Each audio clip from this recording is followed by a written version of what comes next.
Ok, volvemos entonces con la parte del seguro de incendio, ¿no? Ya habíamos hablado entonces de la forma que manejan las modalidades de cobertura en función a las sumas aseguradas. Bien. Eh, Edilma, ¿tienes una pregunta? Buenas noches, profesor. Buenas noches a todos. Un Bueno, favor, quisiera que me aclare un poquito más sobre la modalidad de las coberturas a valor total y la primer riesgo relativo y a primer riesgo absoluto. ok, todas ellas van a depender de el tipo de riesgo que se vaya a suscribir. Como yo decía anteriormente, nosotros podemos tener un riesgo en el cual haya independencia total de los valores, cómo se manejan las diferentes áreas de un predio asegurado cuando tenemos, por ejemplo, divisiones en combustibles entre el área, por ejemplo, de almacén y el área de manufactura. ¿Por qué? Porque los riesgos generalmente se dan en la parte de manufactura, donde podemos tener elementos eh, de manejo eléctrico que pueden generar un incendio. Entonces, si está focalizado a esa área en particular, es más fácil controlarlo y no tener un predio donde tengamos todos los bienes en el mismo sitio. Entonces, para este tipo de riesgos, nosotros, ¿qué hacemos? Establecemos, en este caso, la figura del primer riesgo, perdón, de la pérdida máxima probable, con la independencia de las áreas, el área productiva, del área de almacén, del área de ventas. Nosotros podemos establecer cuál sería mi pérdida máxima probable en caso de la ocurrencia de un siniestro. Y si obviamente el predio está reducido, está todo concentrado, por ejemplo, en una venta de ropas, donde generalmente el área de exhibición y el área de depósito están prácticamente contiguas. Estamos hablando de una tienda no muy grande, y esto implica que aquí hay una concentración prácticamente del 100%. Entonces, para este tipo de riesgos, donde no hay independencia de las áreas o de los valores, entonces preferimos trabajar con la figura de valor total. O sea, que los valores declarados, como la totalidad del inventario, es la misma suma asegurada. No hay diferencia. Si yo tengo 10 millones en sumas, en valores a riesgo, esa va a ser la misma suma asegurada en función si estamos trabajando en la forma de valor total. Si ya nosotros podemos considerar que la pérdida máxima probable es de un 80, un 70, incluso menos de un 60%, entonces, para no asegurar la totalidad, porque sería bastante oneroso, nosotros lo que hacemos en este caso es manejar una figura de primer riesgo que establecemos en función a esa pérdida máxima probable. Entonces, de los valores totales, volvemos al mismo caso. Si yo tengo 10 millones en valores totales, pero tengo una pérdida máxima probable de 70%, entonces yo constituyo un primer riesgo relativo del 70%. O sea, mi suma asegurada va a ser 7 millones, pero de la totalidad de los valores, que son 10 millones. Ese es el criterio con que se maneja este tipo de distribución de la suma asegurada. Ahora queda claro. Sí, gracias, profesor. Sí, ahora sí me queda claro. Ya, perfecto. Eh, ok, tenemos otra intervención y seguimos. Ya, Ada, adelante. Profesor, buenas noches. Quería que me haga un ejemplo en qué momento podemos cotizar a una empresa con una cobertura de valor total o el riesgo absoluto o el riesgo relativo, ¿no?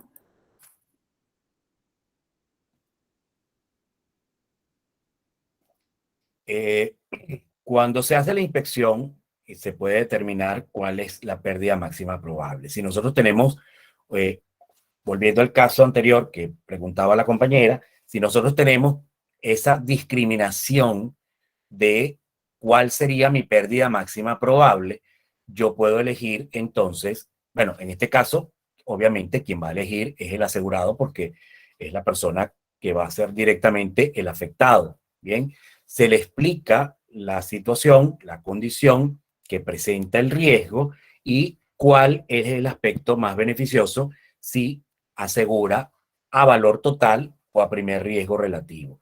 Esto va a depender, como dije entonces, de lo que sería la inspección y lo que se pueda evidenciar. Si nosotros sabemos, por ejemplo, que dentro de un predio hay una separación bien marcada entre las áreas, entonces podemos determinar adicionalmente a las protecciones que tengamos que yo pueda manejar el criterio. Se le va a hacer la presentación al cliente y obviamente él va a elegir. Él puede indicar en todo caso que quiere asegurar a valor total porque estima que puede perder absolutamente todo, que también pudiese ser factible. Fíjense que volviendo al caso de las Torres Gemelas, no se previó una situación como esa en el cual obviamente la estructura generase unos valores tan altos de calor que terminasen colapsando las estructuras. Pero siempre puede haber la posibilidad de la existencia. En todo caso, va a quedar en manos del cliente, ¿ya? El cliente al final es quien decide, obviamente, sobre la cobertura de su póliza, ¿ya? Ok, profesor, gracias. Bien, cuando nosotros hacemos esta separación, nosotros tenemos que identificar básicamente a qué pertenece cada uno de las partidas que vamos a asegurar. Nosotros tenemos una separación de lo que sería edificaciones y contenido. Bien, en edificaciones que vamos a contemplar todo lo que es la estructura o la planta física del predio asegurado. ¿Ya? Aquí estamos hablando de edificios, estamos hablando de pisos, paredes, techos, muros, todo lo que es la planta física, incluyendo sus instalaciones, por ejemplo, instalaciones de agua, gas, luz, eh, comunicaciones, calefacción, si lo hubiese, telefonía. Y aquí vamos a hacer, digamos que una parte. Muchos de estos elementos también pueden tener cobertura en otra área. ¿Qué marca la diferencia? El saber cómo vamos a ubicar cada partida. Porque si yo tengo, por ejemplo, un edificio principal y tengo, por ejemplo, una cisterna, un tanque cisterna de agua, obviamente esto debería formar parte de la estructura. Ahora, si la cisterna no es de agua, sino que es, por ejemplo, de algún producto que se utilice en la manufactura de un elemento final, si nosotros, por ejemplo, esa cisterna es, ese tanque es de gas o ese tanque es de algún tipo de hidrocarburo, entonces ya lo vemos, ya no lo vamos a ver como parte de la estructura, sino tenemos una separación de valores. Entonces, en ese caso, yo debo tomarlo como otro tipo de bien, ya no solamente como edificación, sino que debo buscar la forma de separar la cobertura. Piense, por ejemplo, un caso particular. Una empresa que se dedica a la conservación de alimentos, o sea, una empresa que se encargue de refrigeración de productos como lácteos, cárnicos, semillas y otro tipo de productos que pueden ir bajo refrigeración o a través de procedimientos de congelación, que son dos cosas completamente distintas. Por ejemplo, si nosotros trabajamos productos lácteos o como leche, yogur, queso, estos productos van bajo refrigeración. Si nosotros lo colocamos en una cámara de congelamiento, obviamente se va a dañar el producto. Entonces, podemos tener esa separación. Si nosotros tenemos, por ejemplo, una cámara frigorífica, esta está constituida básicamente por supuesto, paredes, pisos y techos que están con un material aislante que recubre ese cuarto de frío, y por dentro van lo que serían los ductos, las tuberías que descargan, por ejemplo, el refrigerante. Estas tuberías están conectadas generalmente a un condensador, un motor, el equipo de refrigeración, y esto es maquinaria.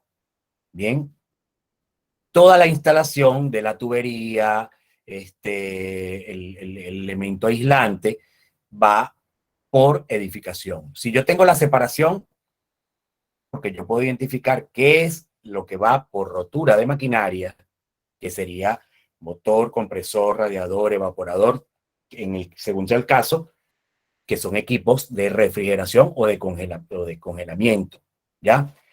Si lo podemos separar, podemos tener la cobertura específica. Si no, debemos asegurarlo por incendio, pero va a tener una cobertura limitada a la ocurrencia de un evento por incendio.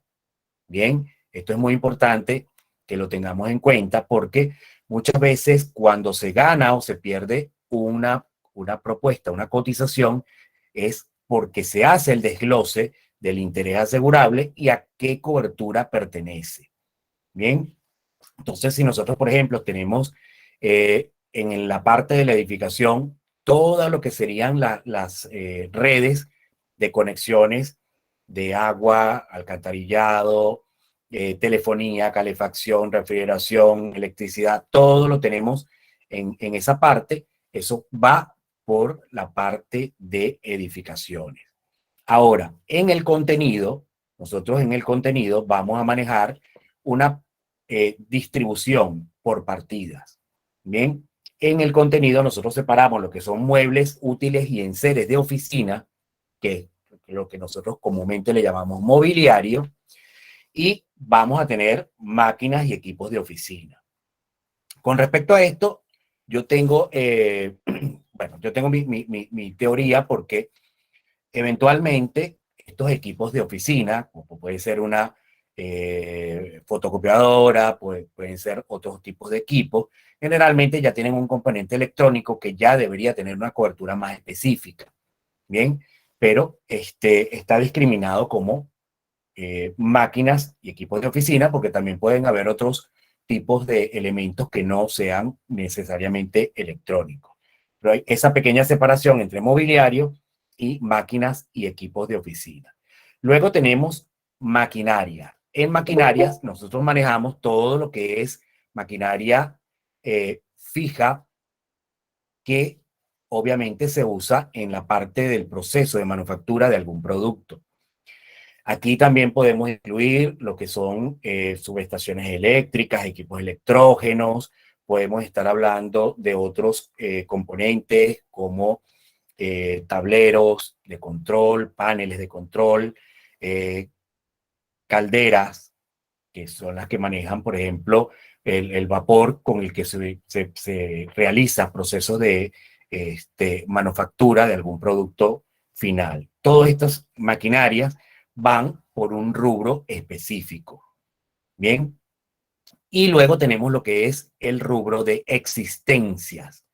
En las existencias nosotros manejamos lo que sería materia prima, productos elaborados o semi-elaborados, insumos necesarios para la fabricación de un producto final, material de empaque, ya el producto como tal terminado, el producto ya empacado, que es ya lo que sería la mercadería que se va a comercializar, y se maneja toda esta parte por existencia.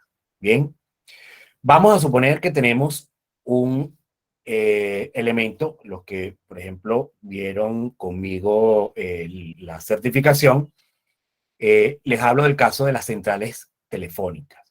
La central telefónica evidentemente es un equipo electrónico.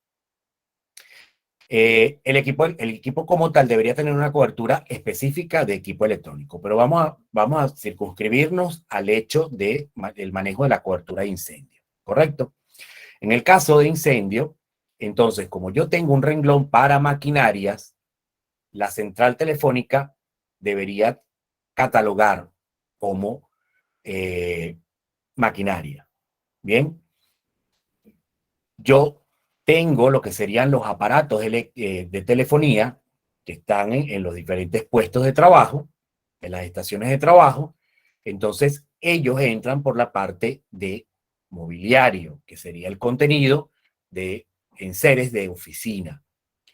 ¿Qué pasa con el cableado y todas las conexiones de comunicaciones?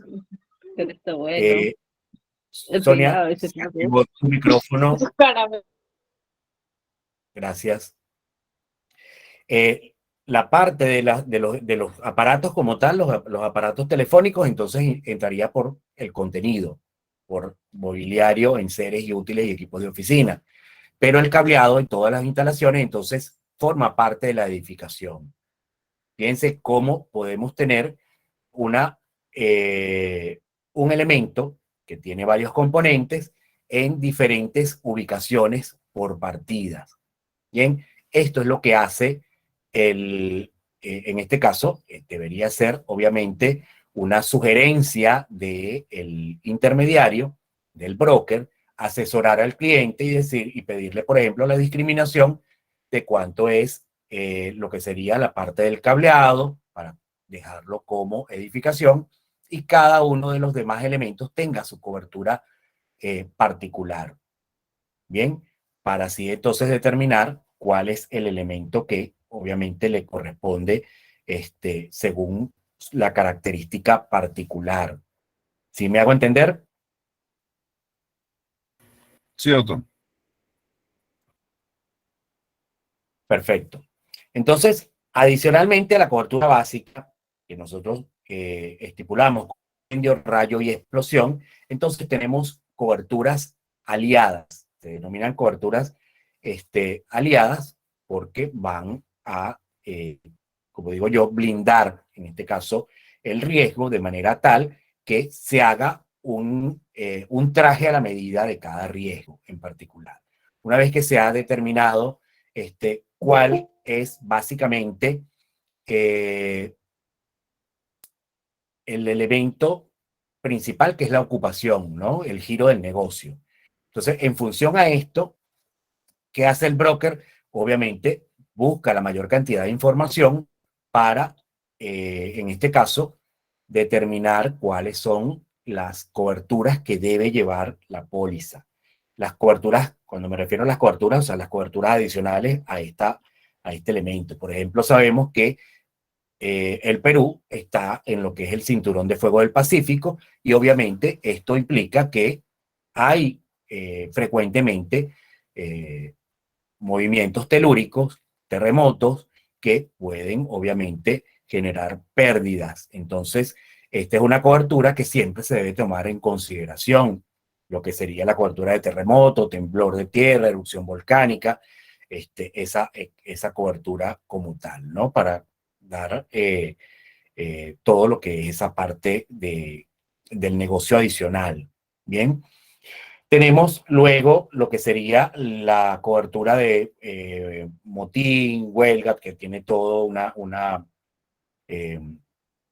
cantidad de términos adicionales que también debe ser tomada en cuenta en función, básicamente aquí lo manejamos por la locación, donde se encuentra ubicado el riesgo. Obviamente no es lo mismo, por ejemplo, si tenemos un comercio cercano en las adyacencias, acá en Lima, por ejemplo, del Congreso, sabemos que generalmente cuando hay manifestaciones, entonces la gente se dirige a estos sitios y obviamente vamos a tener que es un riesgo más peligroso si estamos en las adyacencias de este sector a que usted tenga su predio en una zona poco digamos, fuera del perímetro de la ciudad, donde obviamente la concentración de este tipo de eventos está más limitada, ¿no? Entonces, eso es un elemento que nosotros debemos tomar en consideración para que se manejen los criterios de suscripción de la evaluación de cada una de las coberturas. Bien, tenemos lo que sería otro tipo de coberturas como son caída de daños por humo, que son obviamente otras coberturas conexas con que se puede manejar cada uno de los casos. Bien, esto también tenemos lo que es caída de aeronaves o objetos desprendidos de las mismas. Si estamos cerca de, por ejemplo, en la zona del Callao, donde obviamente el tránsito aéreo, el tráfico aéreo es bastante notorio, obviamente sería importante incluir esta cobertura. Aunque digamos que ninguna parte del globo está exenta, porque sabemos que a través del tiempo, desde que se comenzó a lanzar muchísimos satélites, entonces siempre nos encontramos con que muchos de estos desperdicios caen en la atmósfera, algunos se desintegran, otros no, pero en algunos casos, bueno, esto es una cobertura que es preferible tenerla, como dice el comercial, tenerla y no necesitarla que necesitarla y no tenerla. Algo más o menos así, ¿no? Otra cobertura importante es la cobertura de daños por agua, daños causados por agua, y aquí hay que hacer una aclaración. Hay una diferencia entre lo que es la cobertura de daños causados por agua, que generalmente es el agua que se genera por desperfectos en tuberías y que se puede filtrar en un predio por justamente ese elemento que está alterando, digamos, el proceso normal de los desagües, a el daño por agua utilizada en la extinción de un incendio. Esto, obviamente, es distinto porque estos son elementos que se están empleando cuando se está extinguiendo un incendio, usado por los bomberos para mitigar, en ese caso, el incendio, ¿no? Por supuesto, aquí hay que hacer esa diferencia porque, si recordarán, uno de los casos que teníamos creo que en lo que es la semana de gestión de siniestro, nos habla justamente de los daños causados por agua en extinción de incendio. Entonces, si recordarán el material de la semana 18, si mal no recuerdo, nos habla de ese caso donde en un predio superior hay unos inquilinos que hubo un conato de incendio, llegaron los bomberos y utilizaron el agua para apagar, y esta agua se filtró a el predio inferior, pero esa filtración no es por daños en tubería. Por filtración se entiende en este caso que hubo un desperfecto en la tubería y esa agua se filtra a la parte inferior. En este caso no hubo este tipo de filtración. El agua que se filtró fue el agua. Entonces ahí pueden ver la diferencia. Bien. Otras coberturas que podemos tener nosotros manejando en esta parte sería la cobertura de daños por lluvia, efectos de la naturaleza, huracán, ventarrón, tempestad, granizo. O sea, obviamente cada una de ellas tiene una característica particular. Y, por supuesto, vamos a tener entonces otros elementos como ya cláusulas específicas. Bien, que yo les comentaba hace un rato que son específicas a riesgos particulares. Bien, cuando nosotros vimos en la parte de la semana 6, no, la semana 7, el contrato de seguro como tal, cómo está constituido, recuerden que está la carátula, el condicionado general, el condicionado particular y el condicionado especial. En el condicionado particular nosotros tenemos aquellas elementos que amplían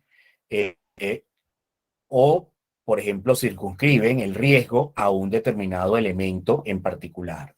Bien, entonces, con estas cláusulas adicionales, nosotros vamos a manejar un riesgo en particular para hacerlo, digamos, susceptible a que esa cobertura se extienda al amparo de este nuevo elemento que nosotros vamos a tener. Como yo les decía, tenemos, por ejemplo, cláusulas como las cláusulas que tienen que ver con el manejo de harina de pescado, la cláusula de hornos, la cláusula de bienes refrigerados.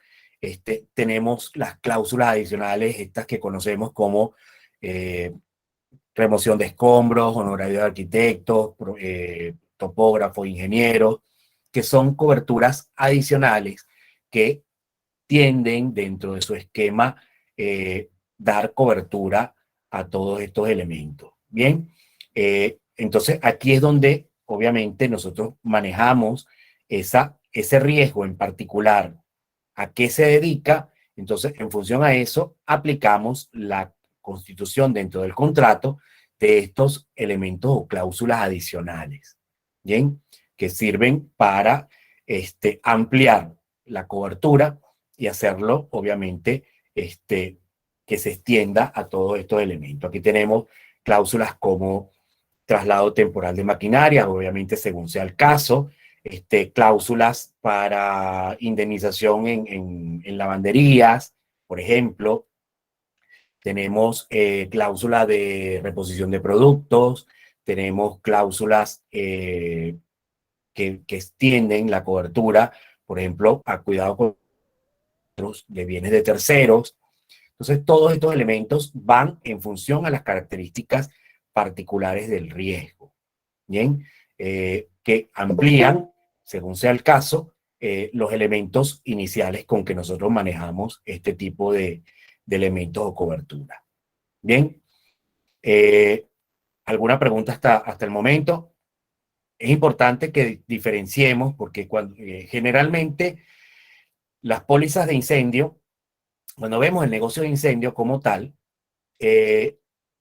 pensamos en otras coberturas como la póliza de multirriesgo. La póliza de multirriesgo obviamente es un derivado de la póliza de incendio porque tiene su elemento base, es el seguro de incendio, pero adicionalmente tiene paquetes de cobertura adicionales que van a ampliar esa condición. Entonces, generalmente ya nos encontramos con que la mayor parte de las suscripciones se hacen por este producto de multirriesgo en vez del incendio. Pero nosotros partimos del elemento base, que es el seguro de incendio.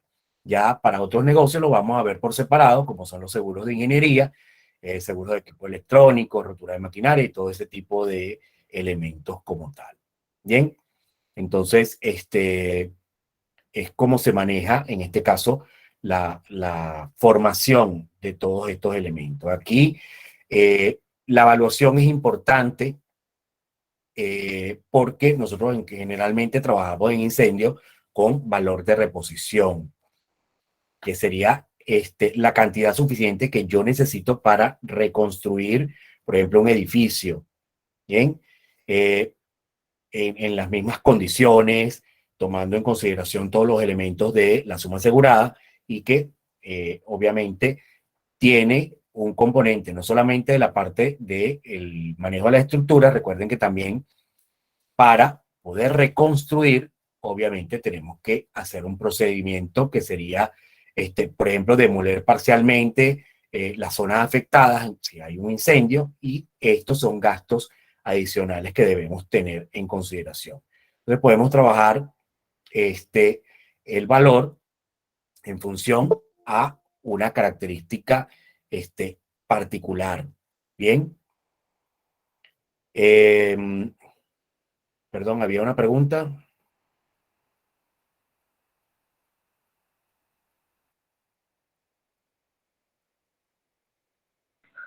Profesor, una pregunta de acuerdo a lo que es incendio. Si en este caso de repente hay un incendio, no, en este caso hay un terremoto y es un edificio, y en este edificio por daños internos de electrificación,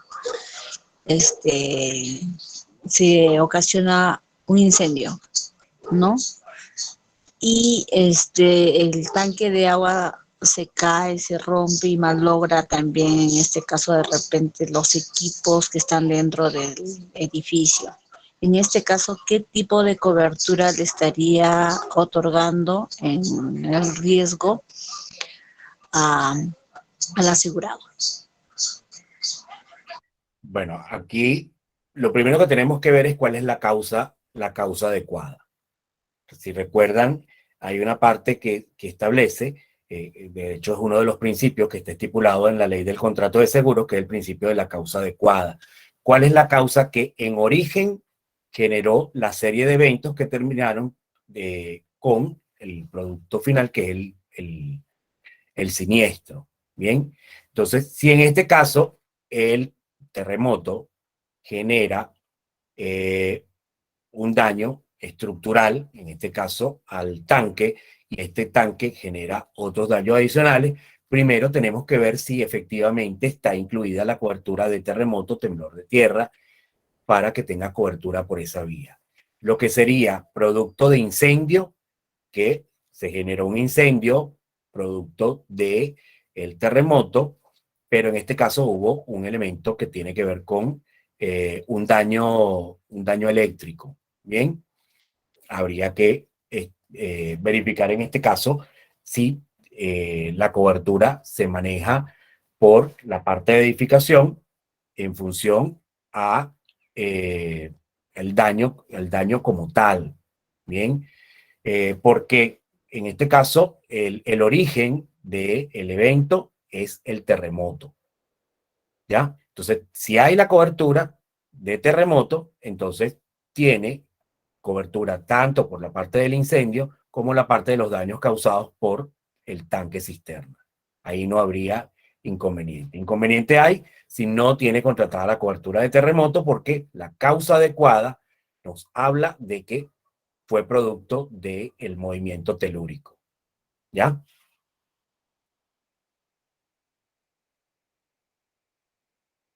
En este caso, entonces, el asegurado tendría que contratar dos seguros, tanto por terremoto y por incendio, porque si simplemente es a consecuencia del terremoto se ocasiona el incendio y no está coberturado por terremoto, no le cubre.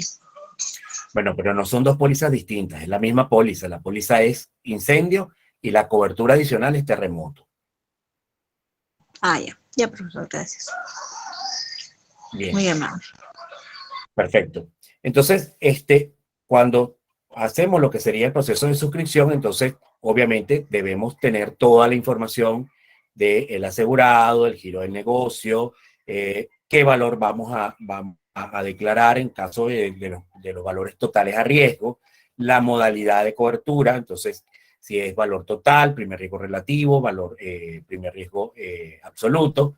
Y, por supuesto, en este caso, se van a establecer los deducibles en función a las cláusulas contratadas, que son las cláusulas adicionales que van a formar parte, y todos estos elementos van dentro de lo que sería el contexto de la póliza. Bien, obviamente, en el proceso de suscripción, si recuerdan, hay 4 elementos que son, digamos, prioritarios cuando nosotros manejamos el cálculo. Y esto tiene que ver con los elementos que son periodicidad, homogenización, repartición y compensación. Bien, en cuanto a la periodicidad, nosotros debemos manejar las estadísticas de con qué frecuencia se producen ciertos picos que pudieran generar una incidencia sobre el evento.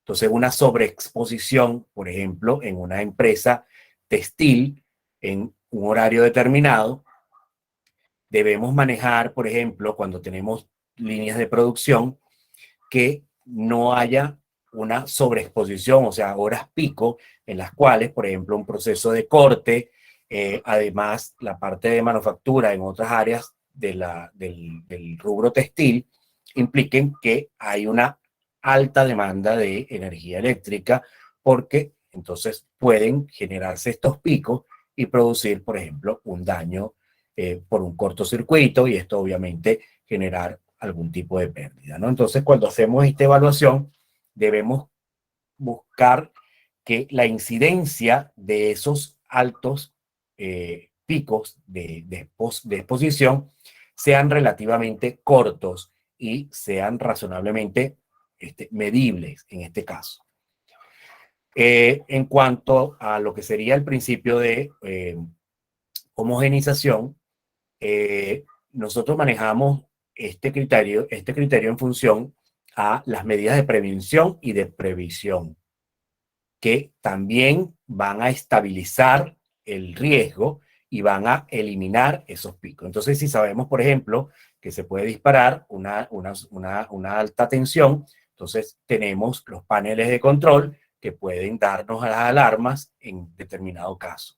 O, por ejemplo, a nivel de calderas, cuando sabemos que una maquinaria está haciendo un proceso, entonces tener esa llamada de alarma para verificar que efectivamente se cumplan con todos los procedimientos de previsión y prevención.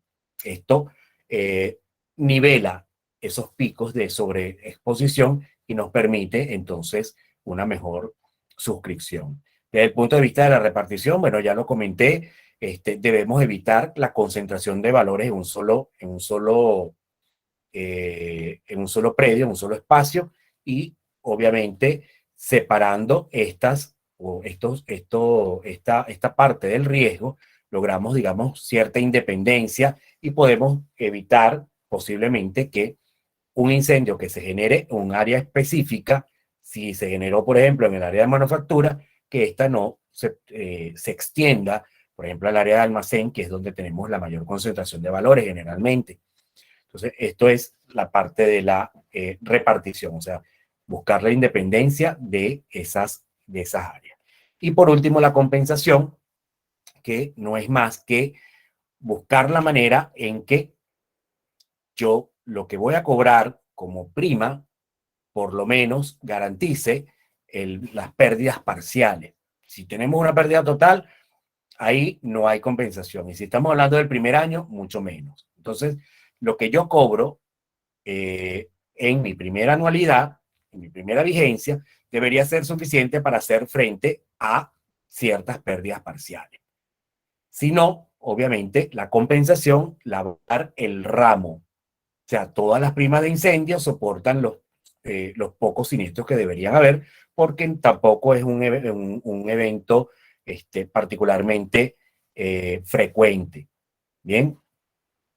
Y por último, tenemos en el principio de compensación, que tendría que ver como la especie de mutualidad, el principio que también establece la ley del contrato de seguro, que las primas de toda la compañía soportan las pérdidas del producto de incendio. Adicionalmente, por supuesto, las compañías de seguros tienen sus reaseguros, sus reaseguradores, que forman la otra capa de protección y que eventualmente manejan todo este tipo de pérdidas que se pueden manejar en un ramo en particular. Bien, estos serían los aspectos más importantes que podemos comentar en el seguro de incendio. Básicamente, cuando estamos hablando de la suscripción, estamos hablando de elementos como son materiales de construcción, número de pisos, riesgos contiguos, índole o giro del negocio, que viene a ser la ocupación del mismo, y por supuesto hay algo también importante que debemos tomar en cuenta, que es el PML, que es la pérdida máxima probable. En función de esta pérdida máxima probable, entonces establecemos cuál es el criterio de evaluación que vamos a tomar en consideración, si es valor total, primer riesgo relativo, primer riesgo absoluto. La figura como es el coaseguro pactado. Bien, pero esto va a depender básicamente de los elementos que tengamos en esta parte del manejo de administración. Cuando nosotros estamos hablando de todos estos elementos, lo que estamos haciendo es administración de riesgo. Muy pocas veces los riesgos nos llegan de manera directa a las compañías de seguro y las compañías de seguro los suscriben. Es muy raro. Esto es, que tiene que ser un riesgo muy noble, que por eso es que se existe, por ejemplo, la figura del coaseguro pactado, perdón, del coaseguro entre compañías de seguro, ¿ya? Este es un elemento que, por ejemplo, si un riesgo excede la capacidad técnica de una compañía, si tuviese que ir a reaseguro para colocar el resto, obviamente las condiciones van a cambiar y, por supuesto, va a aumentar la tasa, va a aumentar la prima. Entonces, ¿qué hacen las compañías de seguro? Retienen a su máxima capacidad, por sus contratos directos, la mayor parte del riesgo y una empresa se constituye en empresa líder y el resto lo puede coasegurar con otras compañías del mercado sin necesidad de tener que ir a reaseguro. Obviamente buscando las compañías que tengan, digamos que una distribución de reaseguro distinta para que no genere cúmulo de riesgo para los reaseguradores, pero una compañía B puede absorber otro porcentaje por su retención propia y otra compañía o las que quieran participar en el riesgo pueden aceptar parte del mismo. Entonces, estos riesgos potencialmente nobles se manejan bajo este esquema para garantizar en este caso que sea una tasa, una buena tasa, unas buenas condiciones, y entonces la compañía se constituye en líder y se encarga de la administración del riesgo. Bien, estos serían los elementos principales que deberíamos tomar en cuenta en el seguro de incendio. Bien, cualquier duda, ya saben, en los grupos está el correo electrónico para que me hagan cualquier consulta con respecto a esta materia. Bien, vamos a hacer otro corte para, entonces, la última parte la vamos a dedicar a lo que es el seguro de lucro cesante por incendio.